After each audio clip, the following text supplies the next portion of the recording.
आज हम लोग वास्तविक संख्या के प्रश्नावली 1.2 पढ़ेंगे। प्रश्नावली 1.2 का पहला सवाल है कि निम्नलिखित को अभाज्य गुणनखंड के रूप में व्यक्त करें। तो अभाज्य संख्या के बारे में पहले जान लेते हैं क्या है।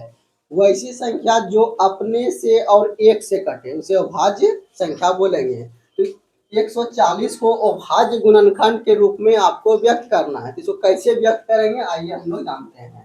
तो सवाल नंबर 1 क्या है, 140 है। तो सबसे पहले हम लोग क्या करेंगे, छोटी संख्या से भाग देंगे। 2 से नहीं होगा तो 3 से, 3 से नहीं होगा तो 5 से। तो यहाँ पर अंत में 0 है तो 2 से भाग देंगे। कितना बार में, 7 दूना 14, एगो 0 हो जाएगा।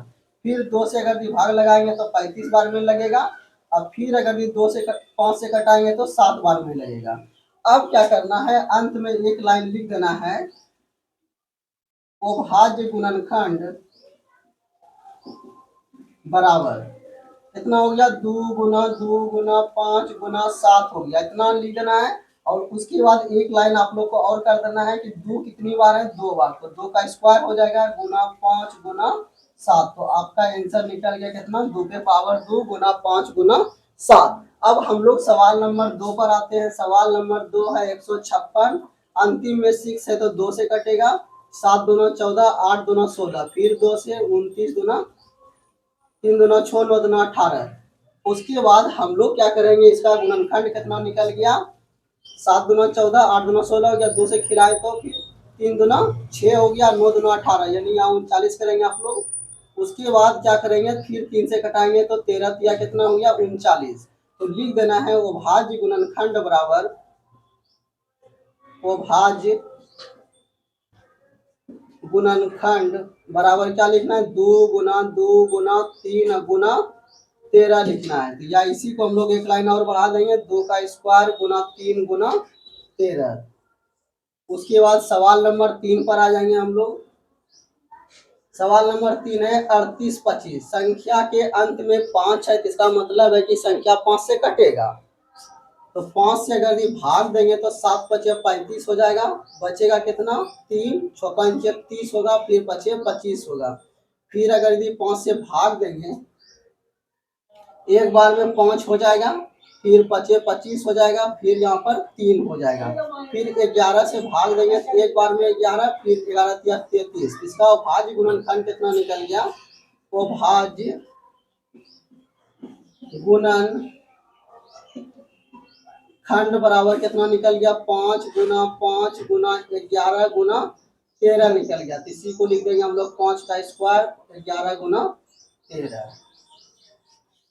अब हम लोग क्या करेंगे, सवाल नंबर 4 बनाएंगे। सवाल नंबर 4 कितना है, 5005। अंतिम में 5 है तो 5 से कटेगा, एक बार में 5, फिर आया कितना 1।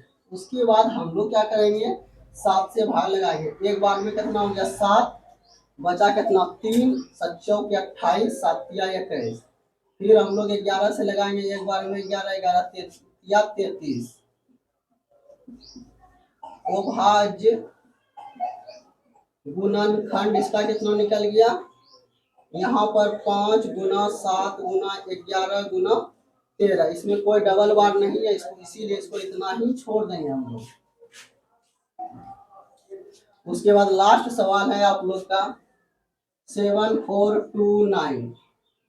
इसमें अब किससे भाग करेंगे, तो आप लोग ये देखेंगे कि ये 17 से कटेगा। 17 से अगर इसमें भाग लगाएंगे तो 17 तिया 17 चौके कितना हो गया 68। बचा कितना, 17 चौकी 68। अगर जो आप लोग को समझ में नहीं आ रहा है तो यहाँ से डायरेक्ट भाग दे देंगे रफ में। 17 से करेंगे तो 17 चौके कितना हो गया आपका 68 हो गया। 6 और 8 हो गया तो 14 में 8 गया, कितना बचेगा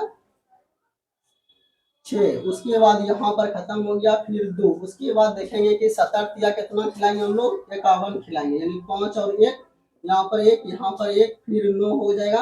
17 7 19 यानी 437 बार में कटेगा। 437 लिख देंगे आप लोग। फिर अब 19 से खिलाएंगे हम लोग। अगर यदि 19 से खिलाएंगे तो ये कितना बार में आएगा, 19 गुना 38 और 19 तिया 57। अब इससे आगे नहीं लगेगा तो लिख देना है अभाज्य गुणनखंड, अभाज्य गुणनखंड